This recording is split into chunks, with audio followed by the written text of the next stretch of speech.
Hello, I'm Joe Neumaier, film critic for New York's WOR Radio, and welcome to the Q&A for What If Nothing? It's my honor to welcome director Monika Krupa and executive producer Aga Franusiak.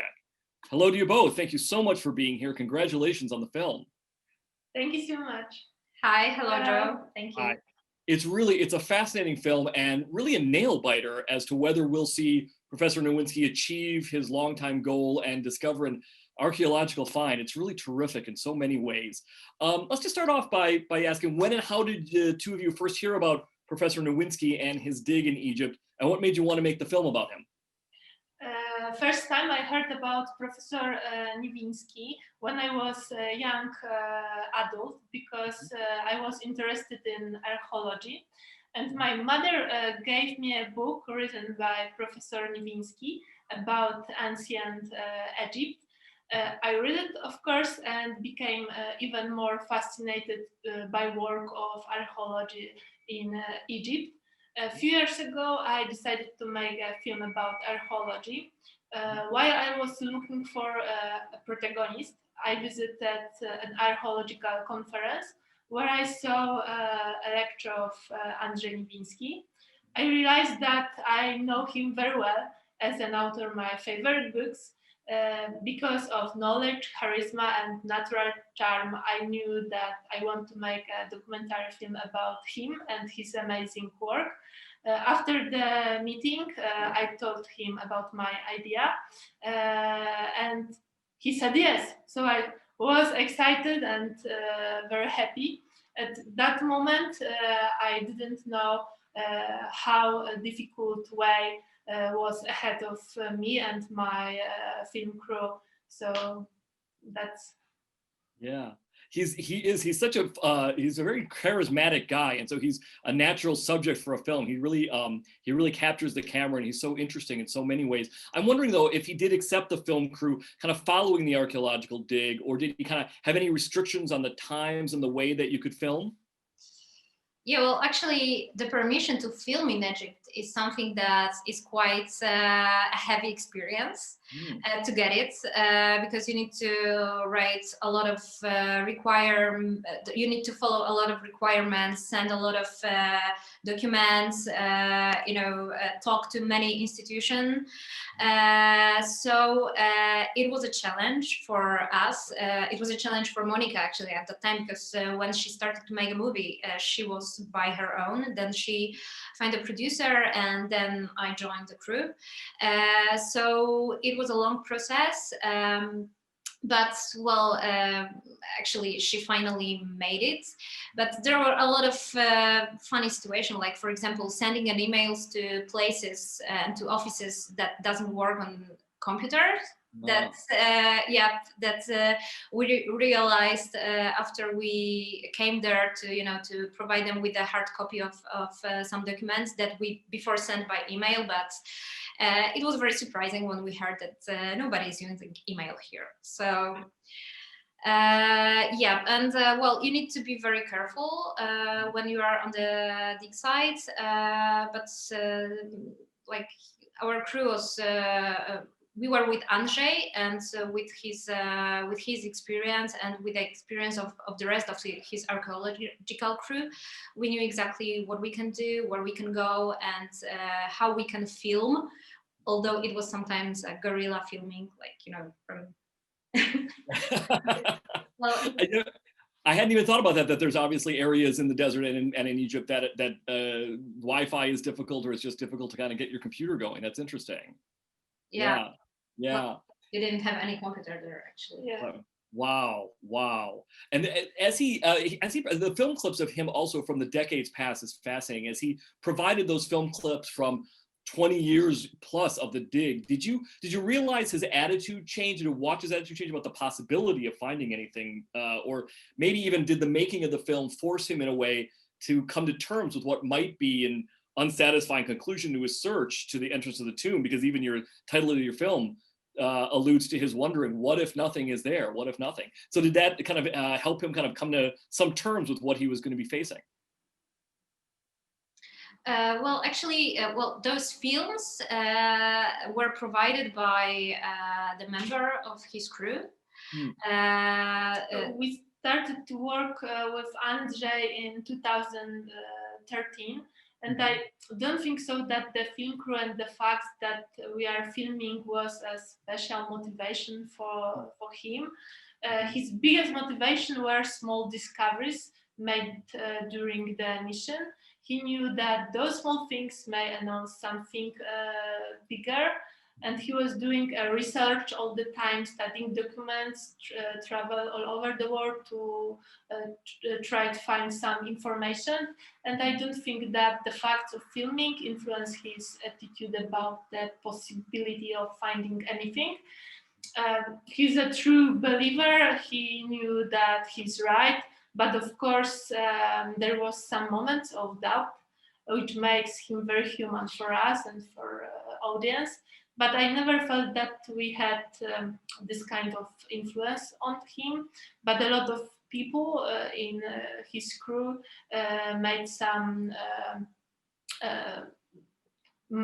archives materials by phone or something like this.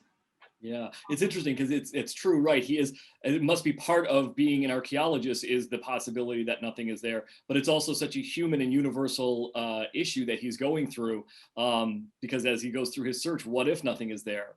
And the excavation team, of course, was supportive of him, but did you guys observe any moments when their energy might have been low, or maybe even Professor Niwiński's enthusiasm start to wane as the dig went on, because he was facing up a pretty intense deadline too?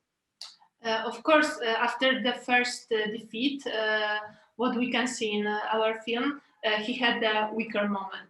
He was running out of time, the pressure was really big, and there was no happy ending at the time. But his enthusiasm was quite big all the time. What he needed was time to research more and find out why he didn't make a discovery. His team was supportive, but of course, when the time passed and there was still no tomb, they started to have some doubts. Mostly about that, the area of digging, never about discovery itself. We spent 40 days in Egypt, so it's a long time in the 1 year. We visited him four times, yeah. Yeah. But we spent a lot of time in Egypt with him. One of the other things I love about your film is that there's you know, he's obviously such an important protagonist, but then there's these antagonists going on, not least of which is what's going to be under the sand as he digs. Will he find the entrance? And then also he kind of talks about his opponents. He'll say that if he doesn't find anything, the quote I think he says is, "My opponents will say, 'Oh, you failed,' as we knew you would." And that's a really personal look at how he was internalizing the possibility of finding nothing and thinking about how he might be viewed by others in his field. Also, similarly, when he kind of talks about wanting to be an archaeologist when he was a boy at 13, and it took 53 years or so to get there. It's so human, and it's kind of melancholy. Did you guys observe other moments like that with him, even small ones that may have been sort of buried emotionally as he strove to continue these sort of very human, personal moments? Yes, because Andrzej has a romantic soul. He's a very emotional person. For example, he writes love poems and letters to his wife. He's very nostalgic, especially when he recalled old time. His first mission in Egypt, when he met his wife. But when he enters the archaeological site, he's driven mostly by science and his beliefs in the research. But he's romantic. Yeah, there is a lot of nostalgia in him. And when Monika came to his house, you know, to dig through the photographs, she spent there like a lot of time, because each photo brings another memories and another history that is worth to tell, and Emotion, yes, and a lot of emotions. Yeah, so yeah, there is a lot in him, and I think that's it is really good to know that, well, of course we heard that before, but that the viewer can see that he's not only, you know, this like a really focused on his main aim character, but that there is also a lot of melancholy and nostalgic personality in him. So Yeah, I love that he's a romantic, because you would hope that somebody who's obviously looking through thousands and thousands of years of history is going to be a romantic, and I love that he has that view in the short term and obviously in the long term as well, which I love. I think it's amazing. And speaking of amazing, the amazing discovery of the scarab box is a truly remarkable moment. It's really rare to find that kind of stuff on film. What was the feeling at the dig site that day, and even amongst the two of you, or the workers even, as that day went on, and among the film crew as they finally discover the scarab box? What was it like on that day? We all were very, very happy. It was a very special day for everyone. It was a big surprise. In the morning, we all thought it is just another day at the dig site. And then I heard Andrzej calling me and Filip, my cinematographer. So we felt that something amazing is about to happen. We came and saw that something unusual is happening. That there is definitely something, and there was. It wasn't a grave, but what he found is huge, despite the fact this is a small box. But that discovery proves that there is something bigger, something that is waiting to be discovered, and I believe that Andrzej will find it. Yeah, and I was in Poland at that time, and what is interesting is the fact that the film was finished at that time, and Monika went to Egypt. Like, you know, she was invited. Invited by Andrzej and our cinematographer Filip as well, you know, to join his crew to make some documentation for him, etc.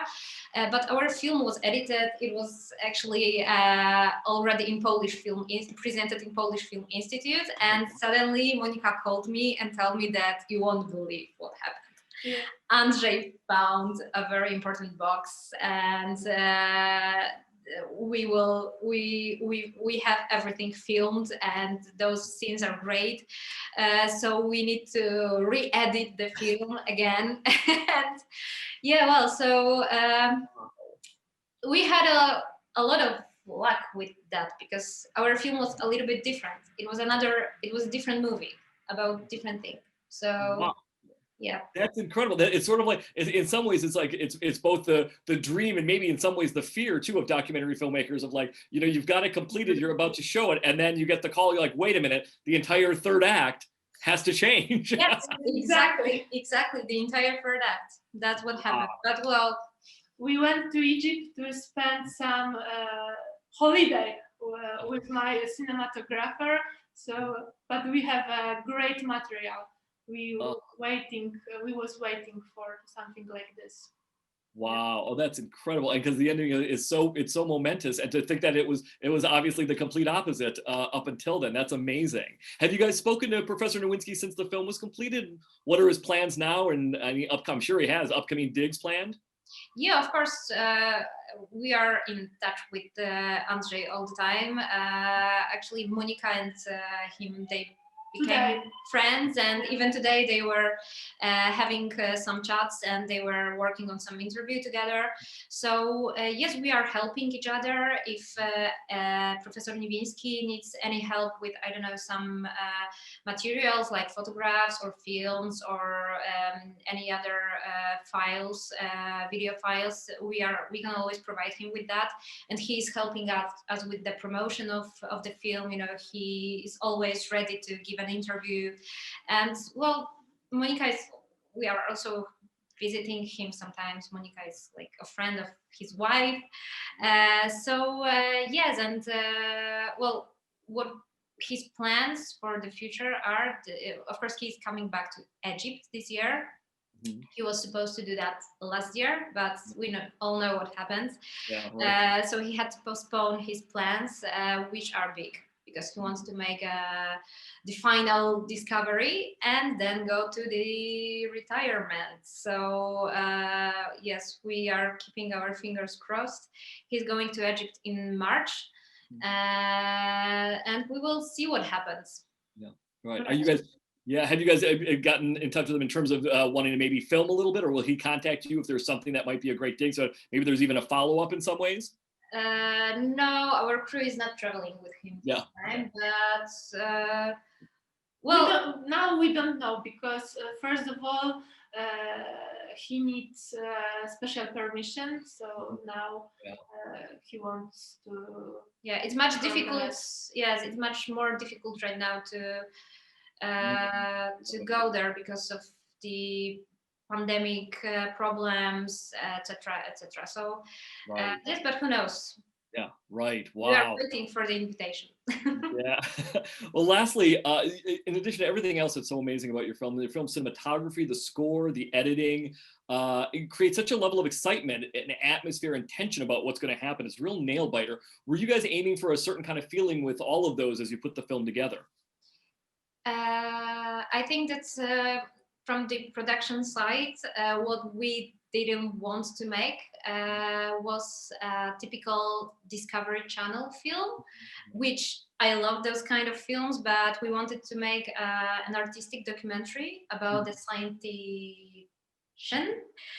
which of course brings some difficulties, because it can always be it will always be seen like a little bit film that can be, you know, produced for the Discovery Channel or for television. But we wanted to make a creative documentary about the human kind of portrait, and we knew that with Philip Drosch on board, who is amazing cinematographer, we were sure that, you know, the cinematography in the film will be perfect, and that that it's not going to be a typical television movie, but it's going to be something that can run on festivals and that can win awards. Yeah, so we wanted to make and our main character, it's not only it's not typical Egyptologist. He's a romantic, so I think that's very important for our film, and everything is yes. Well, the personality of Andrei, of course, and he's willing to be very emotional, and, you know, this reflection that brings his persona is of course something that makes him a perfect protagonist of the documentary film. So no, that's the Professor Andrei Niwiński's artistic soul, and his romanticism really comes out and makes him as essential to the film and the story, to its soul, as the score does, the editing, all of that stuff, and makes the film so special. Thank you both so much for being here. Congratulations again on the film. Monika Krupa and Aga Franusiak. The film is What If Nothing. Thank you so much for being here. Thank you. Thank you to us. Thank you.